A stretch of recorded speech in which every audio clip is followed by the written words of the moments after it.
Yes, the Jeep was American. You know that. I know that.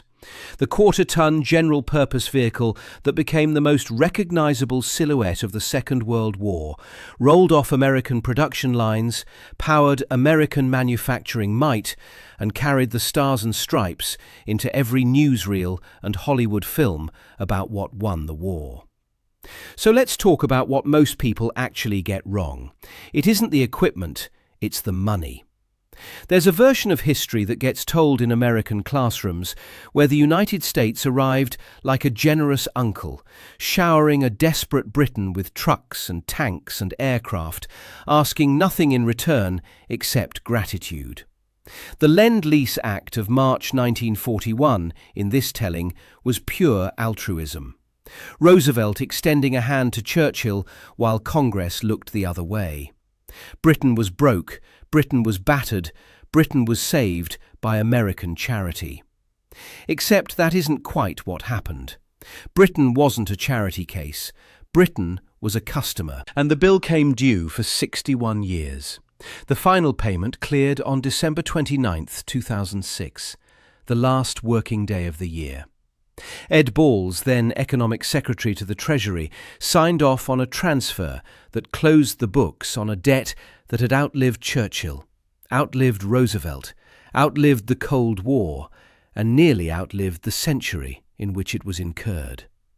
61 years after the guns fell silent, Britain was still paying for jerry cans and jeeps and the bullets that went through German soldiers. Not symbolically, literally, with compound interest. This isn't a story about American greed or British weakness. This is a story about receipts, about invoices and interest rates and installment payments that cross the Atlantic like clockwork for half a century. About a nation that borrowed, was charged, and paid back every penny, and somehow never gets credit for it in the histories that matter. So let's lay out the evidence. To understand how Britain ended up writing checks into the 21st century, you need to understand what happened in the autumn of 1945, when the war ended and the real negotiations began. The Lend-Lease program had been running since March 1941, funneling American equipment to Britain under an arrangement that was deliberately vague about repayment. Roosevelt's genius, and it was genuine political genius, was to call it lending rather than selling, which kept isolationist congressmen quiet and kept Britain fighting. The understanding, such as it was, suggested that payment would be worked out later. Perhaps through return of equipment, perhaps through some grand accounting of mutual benefit. The phrase Roosevelt used was that Britain would pay back in kind, not in cash. Like lending your neighbour a garden hose to fight a fire. Then Roosevelt died.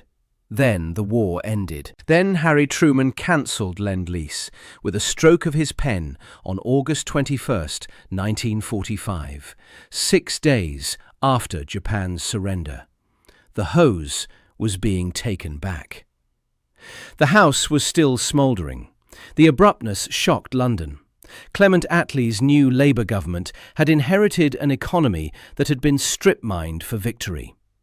Britain had liquidated foreign investments, sold off assets across the empire, and run up debts to colonies and dominions that would take decades to unwind. Treasury foreign currency reserves were virtually exhausted. And now, with Lend-Lease terminated, ships were crossing the Atlantic loaded with American goods that Britain desperately needed: fuel, food, industrial equipment, and there was no legal mechanism to pay for them. So John Maynard Keynes went to Washington. There's a photograph from December 6, 1945, that shows him seated at a table in the Treasury building alongside Lord Halifax, the British ambassador, and James Burns, the American Secretary of State. They're signing the Anglo-American financial agreement. Keynes looks exhausted.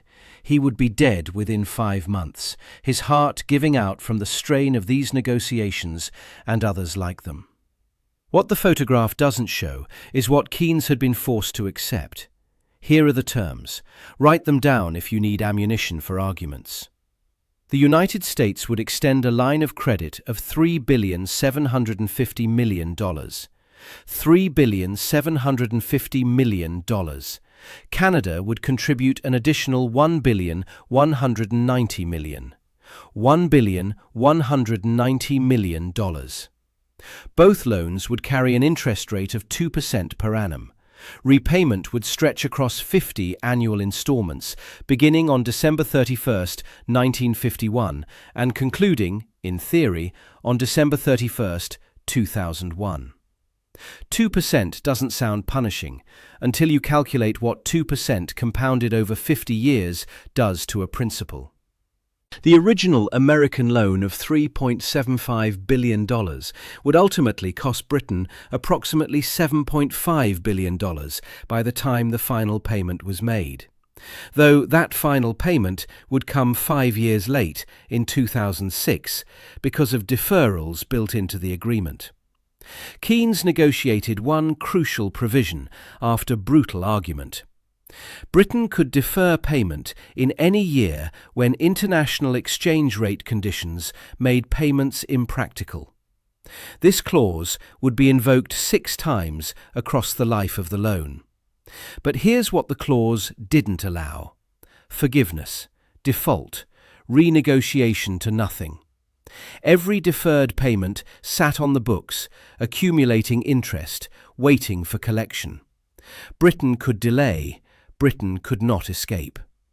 And there was another clause, one that Keynes fought against bitterly and lost: the convertibility clause. The Americans demanded that within 1 year of the loan's ratification, Britain must make sterling freely convertible to dollars. Any country holding pounds could exchange them for American currency on demand. This sounded reasonable to American negotiators who believed in free markets and open currency flows. To Keynes, it was a loaded gun pointed at the British economy. He was right. On July 15, 1947, the convertibility clause came into effect. Within 6 weeks, Britain's remaining dollar reserves hemorrhaged out of the country at a rate that stunned even the pessimists. Foreign governments and businesses holding sterling, accumulated during the war when Britain had paid for goods in its own currency, rushed to convert their pounds to dollars. Why hold a weakened British currency when you could hold the almighty American dollar instead? By mid-August, the Bank of England had burned through most of the loan just defending the currency. The $3.75 billion that was supposed to rebuild British industry, modernise British infrastructure, and carry Britain into post-war prosperity? Gone in weeks. Evaporated in a currency crisis that Keynes had predicted and the Americans had dismissed. On August 20th, 1947, almost exactly 2 years after Truman cancelled lend-lease, Britain suspended convertibility. The experiment had lasted 37 days. The damage was catastrophic. The loan money was largely spent, the currency was battered, and Britain was right back where it started: broke, desperate, and still owing every penny plus interest. Lord Keynes, defending the agreement in the House of Lords on December 18, 1945, had known full well what he was asking Parliament to swallow. He knew the terms were harsh. He also knew there was no alternative. Britain needed American credit to survive the peace, and these were the terms America offered. He didn't live to see the convertibility disaster. His heart gave out on April 21st, 1946. Perhaps that was a mercy. And what exactly was Britain paying for? The $3.75 billion wasn't new money for new things. It was in substantial part the price of goods already in British hands or in transit when Truman cancelled lend-lease. When the programme terminated, there were warehouses in Britain filled with American equipment, docks stacked with materiel that had arrived but hadn't yet been distributed. Ships crossing the Atlantic with holds full of supplies ordered months earlier. The value of these goods was calculated at £1,075,000,000. £1,075,000,000 at 1945 exchange rates. The Americans offered a settlement. Britain could purchase this inventory at roughly 10 cents on the dollar, a 90% discount from the original supply cost. Sounds generous, until you realize Britain had no choice but to accept. The total value of lend-lease supplies to Britain across the war years was staggering. $31,400,000,000 in 1945 currency. $31.4 billion. This made Britain by far the largest recipient of American military aid. The inventory included over 38,000 tanks, nearly 25,000 aircraft, 12,000 armoured vehicles, roughly 400,000 trucks and jeeps, ammunition measured in billions of rounds, fuel measured in millions of barrels, jerry cans manufactured by the millions. When someone says Britain borrowed American gear, the more accurate statement is that Britain rented American gear on a payment plan that lasted longer than most mortgages. Every vehicle, every bullet, every jerry can, invoiced, interest charged, paid. But the ledger of what Britain contributed back is far stranger than anyone tells you. Because before Lend-Lease even began, before a single American tank or truck crossed the Atlantic, Britain handed America something worth more than all the jeeps ever manufactured. September 1940. A British scientific mission arrived in Washington carrying a small metal trunk. Inside was what one American scientist would later call the most valuable cargo ever brought to our shores, the Tizard mission, named after Sir Henry Tizard, the physicist who led it. Inside that trunk, the cavity magnetron. This was a device the size of a dinner plate that made airborne radar practical. Before the cavity magnetron, radar sets were heavy, imprecise, clumsy things that worked well enough on ships but couldn't fit in aircraft. The magnetron changed everything. It allowed bombers to find targets through cloud cover. It allowed fighters to intercept enemy aircraft at night. It allowed ships to detect submarines with pinpoint accuracy. The Americans had nothing like it. When they examined it, the reaction was disbelief. Britain had just handed them a technology so advanced it would reshape the entire American electronics industry.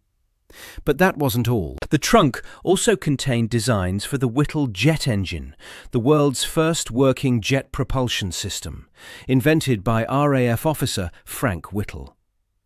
The Americans received complete blueprints and working data that would accelerate their own jet program by years. General Electric used these plans to build the first American jet engine. And then there was the VT fuse, the variable time fuse, also called the proximity fuse. A tiny radar set small enough to fit inside an artillery shell. Before the VT fuse, anti-aircraft gunners had to score direct hits on enemy planes, an almost impossible task against fast-moving targets. The proximity fuse changed the maths entirely. It detonated the shell when it got close enough. Near misses became kills. The British had pioneered the concept and shared everything with the Americans, who had the manufacturing capacity to mass produce it. By 1944, American factories were turning out millions of VT fuses based on British research. The results were devastating. In the Pacific, VT fused shells cut down Japanese kamikaze attacks with brutal efficiency. Ships that would have been overwhelmed by suicide planes survived because the proximity fuse multiplied their anti-aircraft effectiveness by factors that military planners hadn't thought possible. And in the skies over London, the VT fuse helped defend against the V1 flying bombs. When the first V-1s started falling on Britain in June 1944, anti-aircraft batteries along the south coast achieved hit rates of less than 25%. By August, after VT fuses were deployed, that rate climbed above 75%. Thousands of Londoners lived because British-developed technology, manufactured in America, came back across the Atlantic to protect the cities that had invented it. There was more in that trunk. Designs for rockets, for advanced explosives, for anti-submarine weapons, for gun turrets, for superchargers, and penicillin. Britain had developed techniques for mass-producing penicillin, but British factories were fully committed to war production. The Tizard mission brought the production methods to America, where pharmaceutical companies scaled it up to industrial levels. The antibiotic that saved countless Allied lives and built the post-war American pharmaceutical industry came from British laboratories and British science, handed over without a separate invoice. None of this appeared on any lend-lease accounting sheet. None of it reduced the debt by a single dollar. Britain gave America the technology that won the war and built the post-war American economy. And then Britain was charged interest on the trucks. File that one away.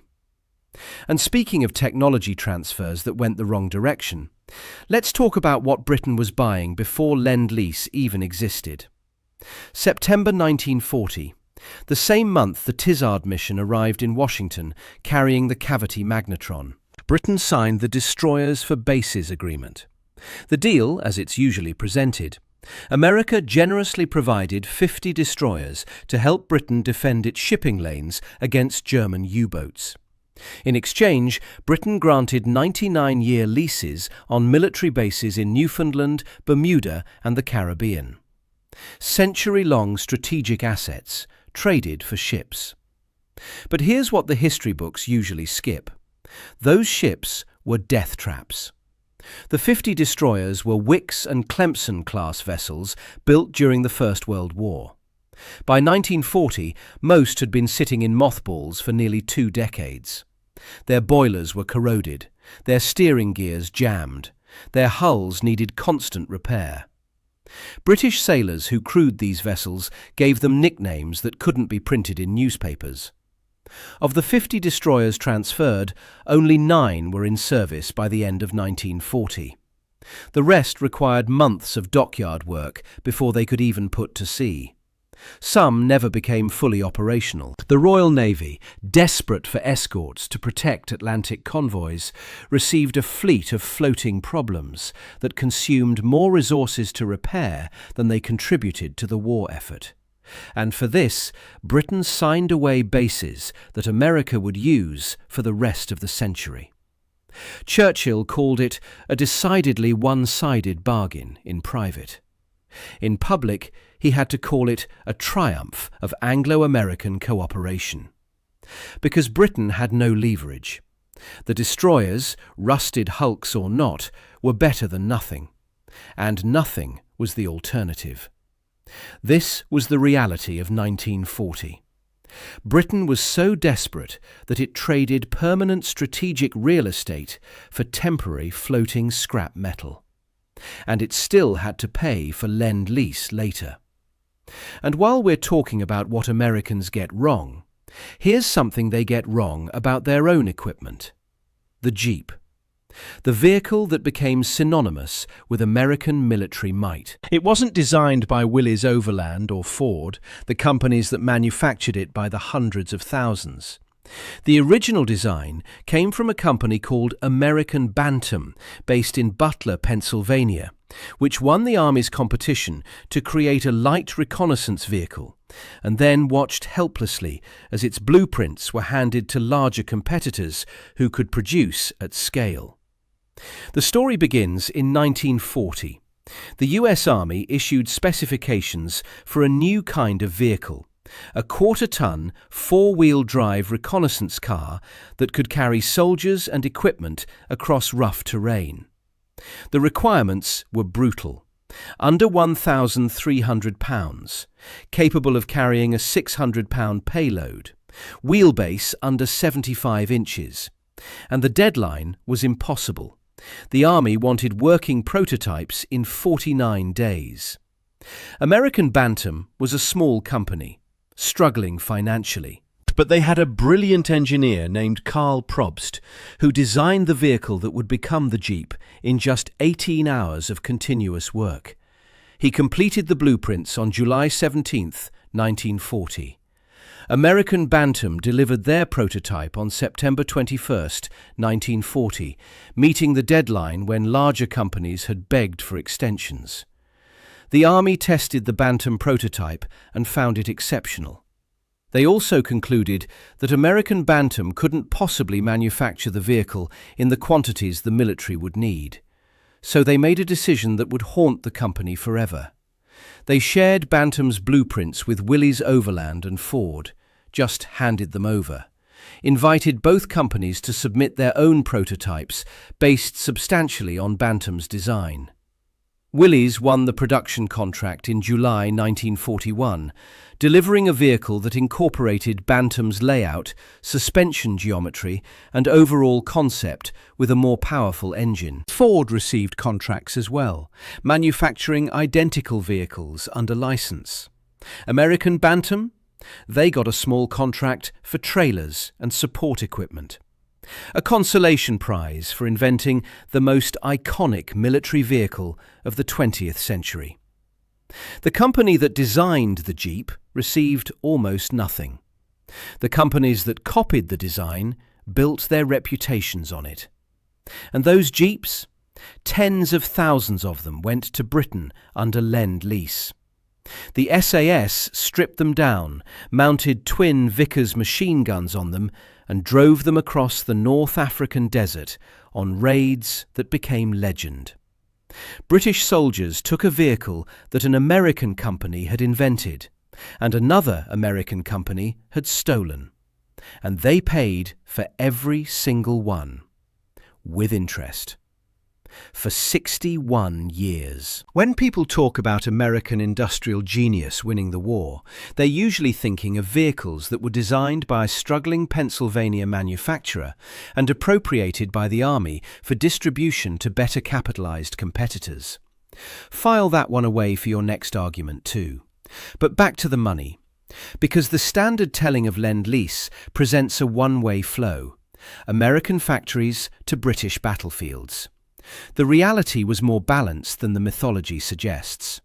Reverse lend-lease, the provision of British goods and services to American forces, totaled $7.8 billion across the war years, $7.8 billion. Of this, $6.8 billion came from Britain and the Commonwealth directly. What did this include?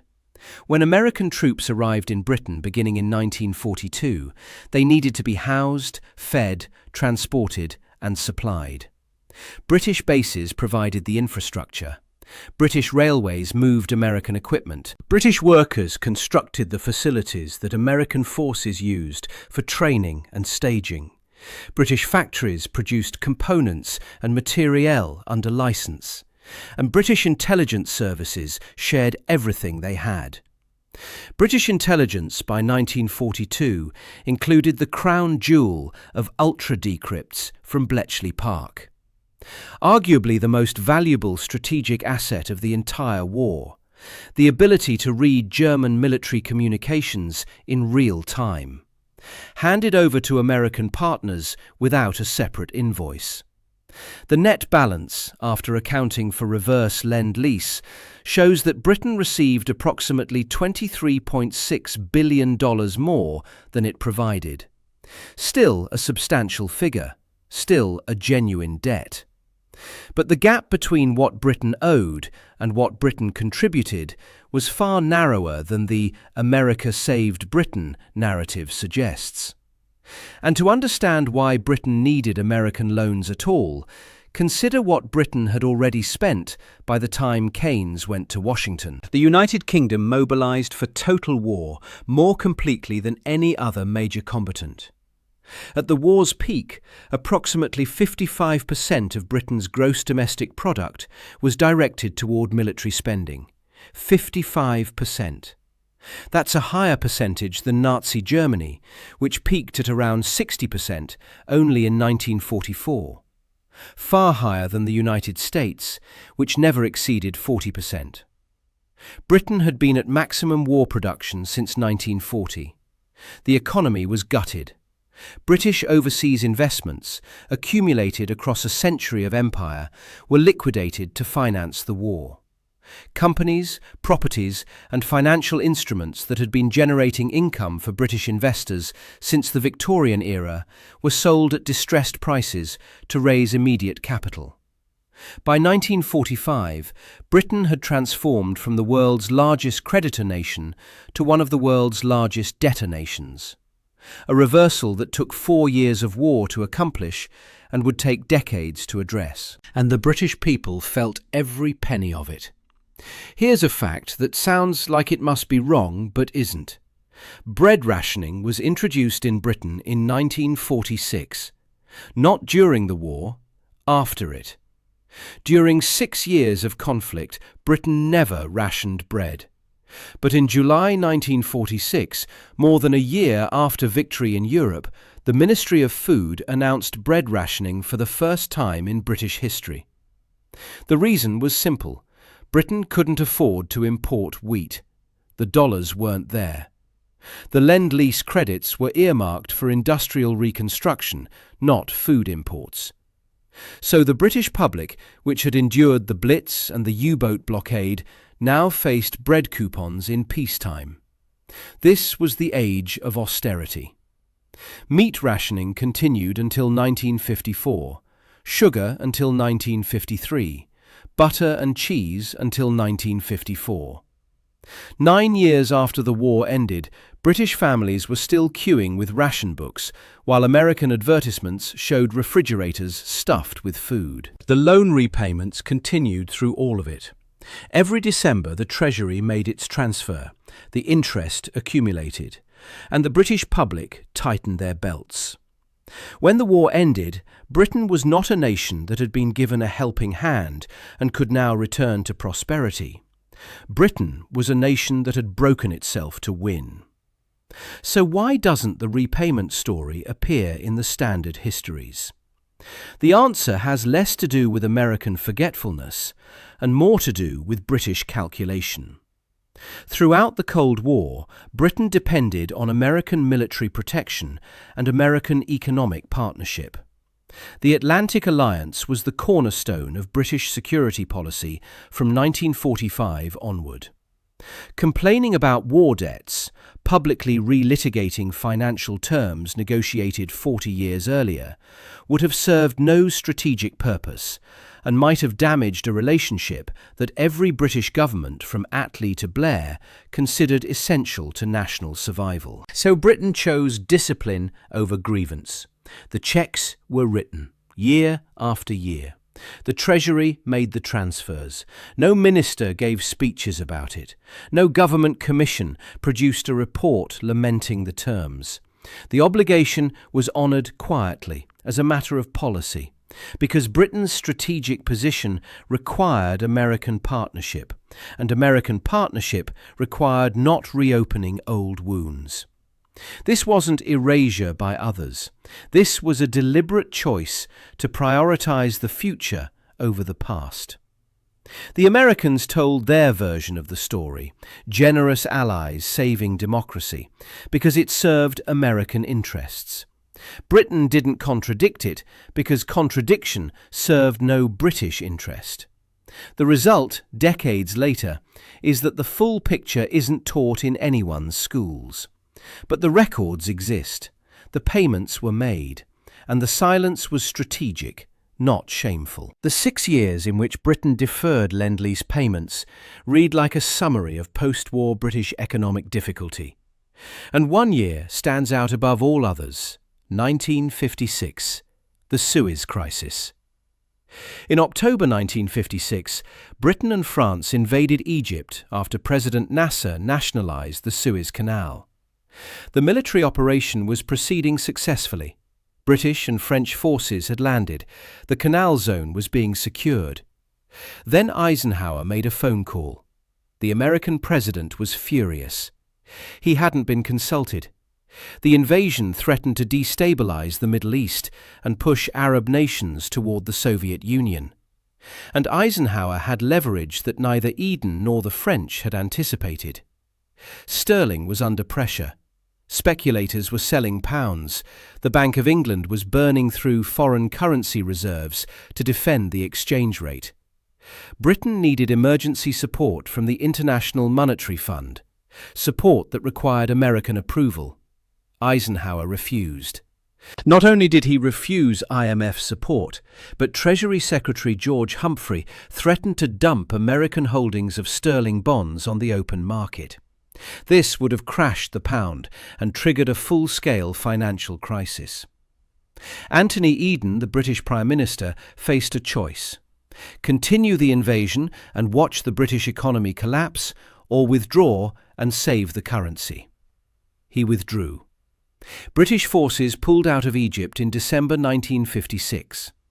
The humiliation was total. And in that same year, Britain invoked the deferral clause on its lend-lease payments. It couldn't afford to pay. The Americans had just demonstrated exactly how much power they held over British finances. Britain deferred again in 1957. The Suez hangover lasted 2 years. This was what the debt meant in practice. Not just annual payments, but leverage. The United States could, and did, use Britain's financial obligations as a policy tool. Pay your debts and do what you're told, or face economic consequences. Britain paid, and did what it was told, and never complained publicly. The other deferrals followed the same pattern. 1964 and 1965, during the sterling crisis that would culminate in Harold Wilson's 1967 devaluation, when the pound dropped from $2.80 to $2.40, and Wilson went on television to insist that the pound in your pocket hadn't been devalued. 1968, in the aftermath of that devaluation. 1976, when James Callaghan's government accepted an IMF bailout with conditions that required public spending cuts and triggered the winter of discontent. Each deferral was legal under the original agreement. Each deferral added 5 years to the repayment schedule. 6 deferrals meant the 50-year loan became a 61-year loan. And still, through all of it, Britain never defaulted, never walked away, never demanded renegotiation. The Soviet Union had settled its lend-lease obligations in 1971 with a partial payment of $722 million, the remainder written off as uncollectible during détente negotiations. The Soviets paid less than a quarter of what they owed and called it settled. France had negotiated various arrangements that reduced its obligations substantially. Only Britain paid the full amount. On schedule when possible, deferred when necessary, but always eventually rendered. On the last working day of December 2006, the Treasury executed a payment that closed the books on Britain's World War II financial obligations. Ed Balls, serving as Economic Secretary in Tony Blair's government, authorised the final transfer. $83.25 million to the United States, plus a proportional payment to Canada.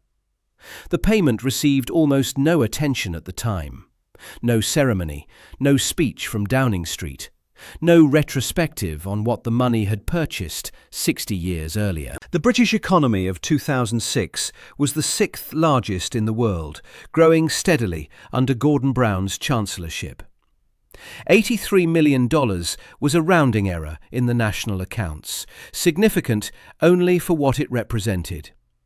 And what it represented was this: a nation that had borrowed under necessity, been charged interest by an ally, contributed technology and intelligence worth billions, endured a decade of post-war austerity, suffered the humiliation of Suez, and still repaid every penny across 6 decades without defaulting, without renegotiating the principal away, without complaining publicly about the terms. Britain gave America the cavity magnetron and the jet engine and the proximity fuse and ultra-intelligence and penicillin production methods. Britain traded century-long base leases for rusted destroyers. Britain provided $7.8 billion in reverse lend-lease. Britain spent 55% of GDP on the war, while America spent 40%. Britain rationed bread after the victory that was supposed to bring prosperity. Britain watched its loan evaporate in a convertibility crisis that Keynes had warned would happen.